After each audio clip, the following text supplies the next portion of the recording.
మాజీ మంత్రి పెద్దిరెడ్డి రామచంద్రారెడ్డికి భారీ షాక్ తగిలింది. పుంగనూరు మున్సిపల్ చైర్మన్ అలీం బాషాతో పాటు 12 మంది మున్సిపల్ కౌన్సిలర్లు టీడీపీలో చేరారు. పుంగనూరు నియోజకవర్గ టీడీపీ ఇన్ఛార్జి చల్లా రామచంద్రారెడ్డి అలియాస్ చల్లా బాబు ఆధ్వర్యంలో వారు సైకిల్ ఎక్కారు.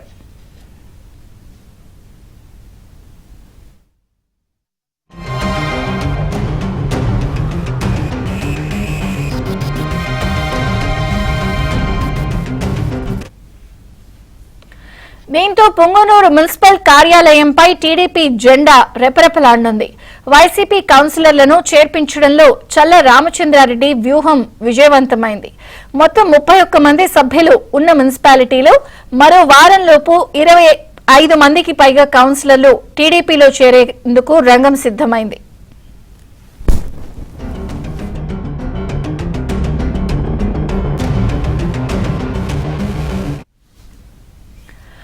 మాజీ మంత్రి పెద్దిరెడ్డి రామచంద్రారెడ్డికి పుంగనూరులో భారీ షాక్ తగిలిందని చెప్పొచ్చు.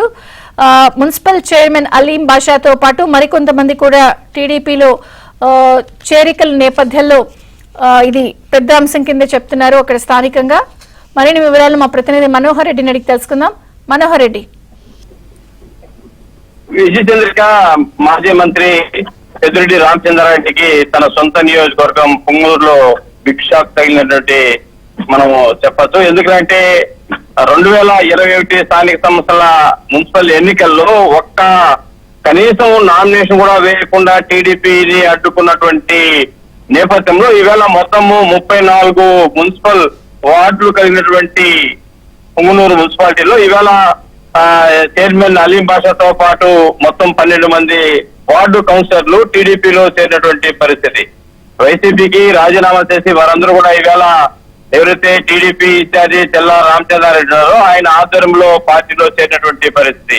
అదేవిధంగా మరో దాదాపు 20 నుంచి 25 మంది త్వరలోనే ఈ టీడీపీలో చేరేటువంటి పరిస్థితి అయితే ఉంది. దానికి కూడా అక్కడ ఉన్నటువంటి స్థానిక టీడీపీ క్యాడర్ అన్ని కూడా రంగం సిద్ధం చేసినటువంటి పరిస్థితి. అదే నేపథ్యంలోనే వైసీపీ నుంచి కూడా టీడీపీలోకి రావాలని చాలా మంది కౌన్సిలర్లు రోజు కూడా ఇక్కడ టీడీపీ నేతలకు ఫోన్లు చేసి తాము పార్టీలకి చేరుతామనేటువంటి ఒక అంశం నేపథ్యంలో ఇది ఒక పెద్దిరెడ్డి రామచంద్రారెడ్డికి బిగ్ షాక్ తగిలిందనే చెప్పాలి. ఎందుకంటే 5 ఏళ్లు కూడా అక్కడ పుంగనూరు నియోజకవర్గంలో ఒక సర్పంచ్ కావచ్చు, ఎంపీటీసీ కావచ్చు, జడ్పీటీసీలు కావచ్చు, ఈ అన్ని రకాలంటి ఎన్నికల్లో కనీసము ప్రతిపక్షానికి సంబంధించిన టీడీపీ వ్యక్తులను ఎవరిని కూడా నామినేషన్ వేయకుండా అడ్డుకొని అక్కడ నానా బీభత్సం సృష్టించి అన్నిటిని కూడా వైసీపీ ఏకగ్రీవము పెద్దిరెడ్డి ఆధ్వర్యంలో జరుపుకున్నటువంటి నేపథ్యంలో ఈవేళ టీడీపీ అధికారంలోకి వచ్చిన వెంటనే కూడా అక్కడ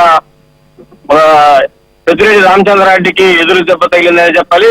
మనం చూడొచ్చు, గత వారం ముందు కూడా పెద్దిరెడ్డి రామచంద్రారెడ్డి ఎమ్మెల్యేగా అతి స్వల్ప మెజారిటీతో గెలిపింది నియోజకవర్గానికి వస్తున్నటువంటి నేపథ్యంలో అక్కడ టీడీపీ శ్రేణులు కూడా గో బ్యాక్ పెద్దిరెడ్డి, రాజీనామా చేయాలి పెద్దిరెడ్డి అనేటువంటి ఒక నినాద నేపథ్యంలో కూడా రోజు కూడా ఏదైతే 5 ఏళ్లు అరాచక పాలనను అక్కడ టీడీపీకి తీవ్ర ఇబ్బందులకు గురి చేసినట్టు పెద్దిరెడ్డి రామచంద్రారెడ్డిని నియోజకవర్గంలో ఎట్టి పరిస్థితుల్లో కూడా గతంలో ఏ విధంగా అయితే టీడీపీని ఇబ్బందులకు గురి చేశారో అదే పద్ధతిలో ఈవేళ పెద్దిరెడ్డిని ఇబ్బందులకు గురి చేయాలి, ఆయన అనుసరించినటువంటి ఫార్ములాని మనం కూడా అనుసరించాలనే ఒక ప్రధానమైన నేపథ్యంలోనే ఈవేళ టీడీపీ కూడా ఎవరైతే వైసీపీకి సంబంధించిన నేతలు కావచ్చు, కౌన్సిలర్లు కావచ్చు, సర్పంచ్లు, ఎంపీడీసీలు అందరినీ కూడా చేర్చుకునేటువంటి ప్రయత్నంలో భాగమైన చెప్పాల్సినటువంటి పరిస్థితి అయితే ఉంది. Vijayachandrika, thank you Manohar.